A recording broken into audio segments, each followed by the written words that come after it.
Hi, and welcome to Scenario, your partner in mental wellness. Here on our channel, we share educational, insightful, and science-backed content to help you understand your mental health and take meaningful steps toward a more balanced life. If you're ready to learn, grow, and take control of your wellness journey, let's jump right in.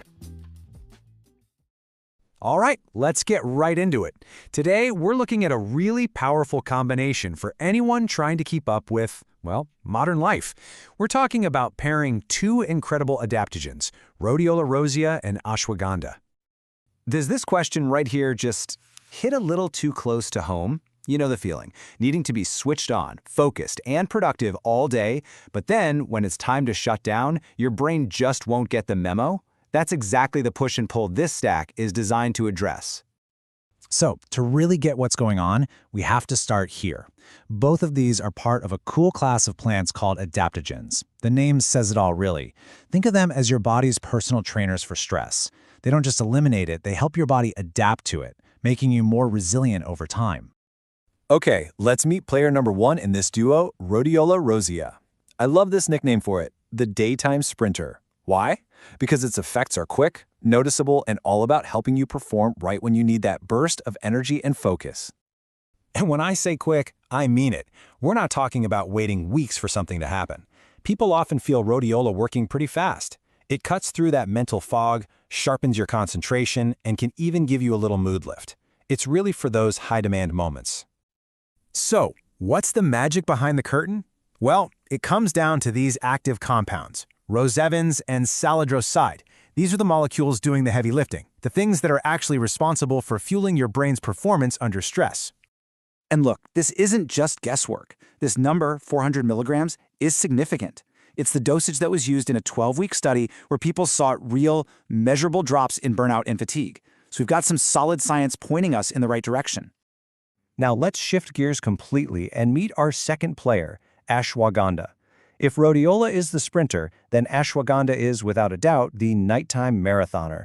Its game is all about the long haul, building steady, sustainable resilience. You can see the difference right away.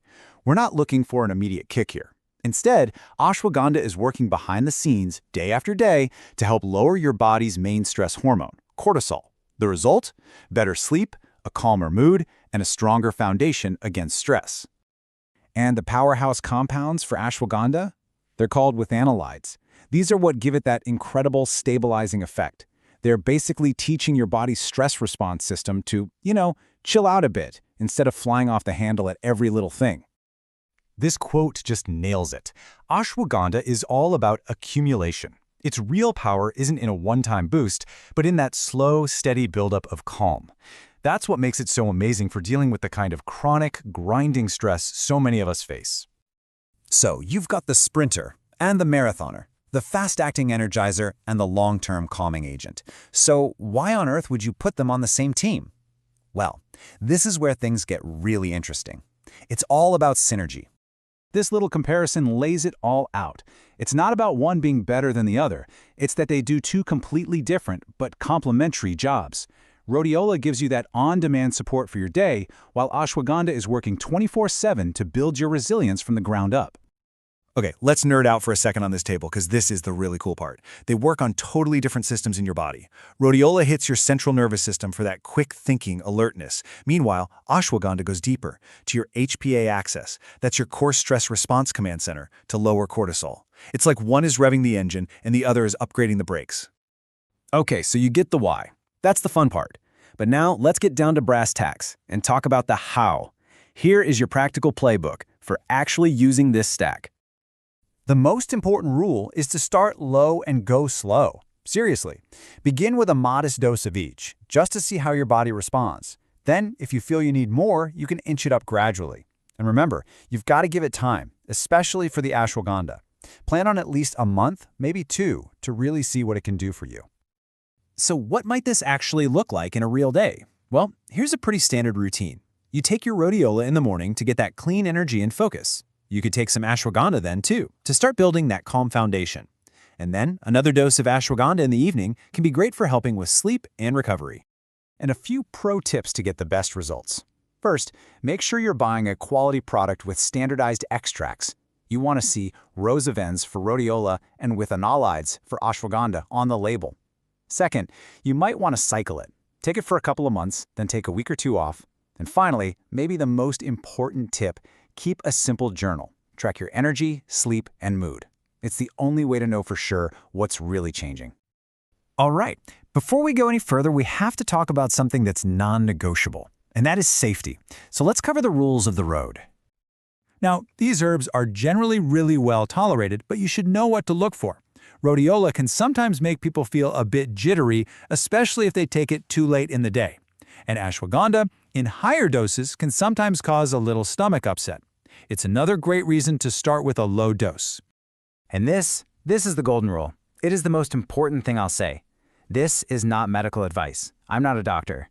If you have any doubt, any question, any concern whatsoever, the first and only person you should talk to is your doctor, period. And to be super specific, it's an absolute must to talk to a professional if any of these situations apply to you. Things like pregnancy, autoimmune conditions, or if you're on certain prescription meds. These herbs are powerful, and they can interact with things, so professional guidance is essential. So, let's just bring it all back home. The whole point of this, of putting the sprinter and the marathoner on the same team, is to find this beautiful, balanced state. To have that crisp, alert energy you need to take on the day, and then the deep, restorative calm you need to truly recharge at night. So there you have it. You've got the science behind why it works and a practical strategy on how to approach it. The only thing left to ask is, if this is something you were to explore, what's the very first thing you'd pay attention to? Would it be your energy levels, your focus, or maybe the quality of your sleep? It's something to think about. Thanks for tuning in. Thank you for watching Scenario. If this video helped you, don't forget to like, subscribe, and share. For personalized mental wellness supplements, visit scenario.com. See you in the next one.